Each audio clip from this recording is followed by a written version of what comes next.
Assalamualaikum warahmatullahi wabarakatuh. Alhamdulillah rabbil alamin. Allahumma shalli ala Muhammad wa ala ali Muhammad. Sahabat sekalian yang dirahmati Allah Subhanahu wa taala, dimanapun Anda berada, semoga tetap sehat dan senantiasa berada dalam lindungan Allah Subhanahu wa taala.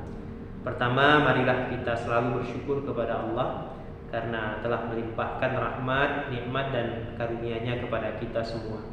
Nah, semoga dengan itu semua semakin mendekatkan diri kita kepada Allah dan semakin menambah kadar keimanan dan ketakwaan kita kepada-Nya. Kedua, salawat dan salam semoga selalu tercurahkan kepada Nabi kita, Nabi Muhammad SAW, kepada keluarga, para sahabat, dan kepada siapapun yang menjadi pengikut setia beliau sampai pada hari kiamat nanti. Nah, semoga kita semua kelak di yaumil akhir memperoleh syafaat dari beliau. Amin, amin ya rabbal alamin. Nah, sahabat sekalian yang dirahmati Allah Subhanahu wa taala, di dalam buku kuliah akhlak ya, karya Profesor Dr. Yunahar Ilyas, beliau mengemukakan ada 5 dimensi taubat. Nah, beliau mengatakan bahwa taubat yang sempurna itu harus memenuhi 5 dimensi ini. Ya, apa saja 5 dimensi itu? Nah, yang pertama adalah menyadari kesalahan. Nah, karena seseorang itu tidak mungkin bertobat kalau dia tidak menyadari kesalahannya atau tidak merasa bersalah. Nah, inilah dimensi pertama, yakni menyadari kesalahan. Ya, jadi kalau orang pengen bertobat, tentu saja dia sangat menyadari bahwa dia telah melakukan satu kesalahan. Nah, kemudian dimensi yang kedua adalah menyesali kesalahan. Nah, kalau yang pertama tadi menyadari kesalahan, setelah disadari, maka dimensi yang kedua adalah menyesalinya. Nah, sekalipun seseorang tahu bahwa dia bersalah, tetapi dia tidak menyesal telah melakukannya, maka orang tadi belumlah dikatakan bertobat. Ya, apalagi kalau dia bangga dengan kesalahannya itu. Nah, dalam hal ini Rasulullah SAW bersabda, "An-nadamu taubatun." Ya, menyesal itu adalah taubat. Nah, jadi dimensi yang kedua, orang yang bertobat harus menyesali kesalahannya. Ya, sekalipun dia sadar bahwa dia telah melakukan kesalahan, tetapi kalau dia tidak menyesali kesalahannya itu, maka dia belum dapat dikatakan sebagai orang yang telah bertobat. Jadi untuk memenuhi syarat atau dimensi tobat itu, nah, seseorang yang bertobat harus menyesali kesalahannya. Nah, kemudian dimensi yang ketiga, memohon ampun kepada Allah Subhanahu wa taala, ya, istighfar dengan keyakinan atau husnuzon bahwa Allah Subhanahu wa taala akan mengampuninya. Nah, semakin banyak dan sering seseorang mengucapkan istighfar kepada Allah, maka semakin baik.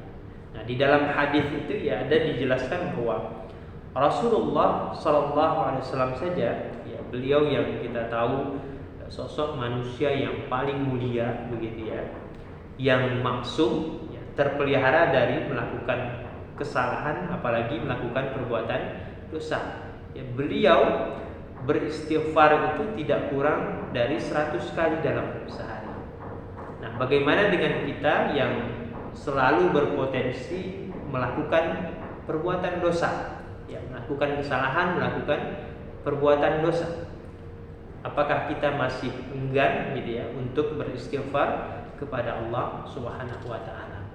Nah, dimensi yang ketiga ini yang menuntut kita untuk selalu memperbanyak istighfar kita kepada Allah Subhanahu wa taala. Nah, sahabat sekalian yang dirahmati Allah Subhanahu wa taala, kemudian dimensi yang keempat, berjanji tidak akan mengulanginya. Nah, janji itu harus keluar dari hati nurani dengan sejujurnya, ya. Tidak hanya di mulut, sementara di dalam hati masih tersimpan niat untuk kembali mengerjakan dosa itu sewaktu-waktu. Nah, jadi orang yang bertobat itu harus benar-benar berjanji, ya, tidak akan mengulanginya lagi, ya, mengulangi kesalahannya, mengulangi perbuatan dosanya. Ya, jangan sampai kita ketika menyatakan bertobat, tetapi kita masih kerap kali melakukan kesalahan ataupun suatu perbuatan dosa yang sama lagi. Nah, kalau begini belum tobat namanya, ya, karena masih saja terus mengulang-ulangi kesalahan itu, ya, mengulang-ulangi suatu perbuatan dosa itu. Maka orang yang bertobat itu harus punya komitmen yang teguh, komitmen yang kuat bahwa dia tidak akan mengulangi kesalahan atau melakukan perbuatan dosa lagi. Nah, kemudian yang kelima, dimensi taubat itu adalah menutupi kesalahan masa lalu dengan amal saleh. Nah, untuk apa? Untuk membuktikan bahwa dia benar-benar telah bertobat. Nah, untuk hal ini Allah Subhanahu wa taala berfirman, "Wa inni laghaffarun liman taba wa amana wa 'amila shalihan tsumma ihtada." Dan sesungguhnya aku Maha Pengampun bagi orang yang bertobat, beriman dan beramal saleh, kemudian tetap di jalan yang benar. Quran surah Thaha ayat 82. Nah, kebaikan yang dilakukan setelah bertobat akan menghapus keburukannya pada masa lalu. Sebagaimana Rasulullah SAW bersabda, "Ittaqillaha haitsu ma kunta wa atbi'is sayyi'atal hasanata tamhuha wa khaliqin nasa bi khuluqin hasan." Bertakwalah kamu kepada Allah dimanapun kamu berada, dan iringilah perbuatan jahat dengan perbuatan baik, maka kebaikan itu akan menghapuskannya, dan pergaulilah manusia dengan akhlak yang baik. Hadis riwayat Tirmidzi.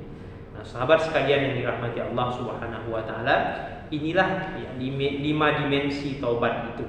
Ya, kalau kita ingin sempurna taubat kita, maka harus kita penuhi 5 hal ini. Yang pertama tadi menyadari kesalahan, yang kedua menyesali kesalahan, yang ketiga memohon ampunan kepada Allah Subhanahu wa taala, ya, istighfar. Kemudian yang keempat berjanji tidak akan mengulanginya, dan yang kelima menutupi kesalahan masa lalu dengan amal saleh. Nah, sahabat sekalian yang dirahmati Allah Subhanahu wa taala, semoga video ini dapat memberikan manfaat kepada kita semua. Saya akhiri billahi fi sabilil haq fastabiqul khairat. Wassalamualaikum warahmatullahi wabarakatuh.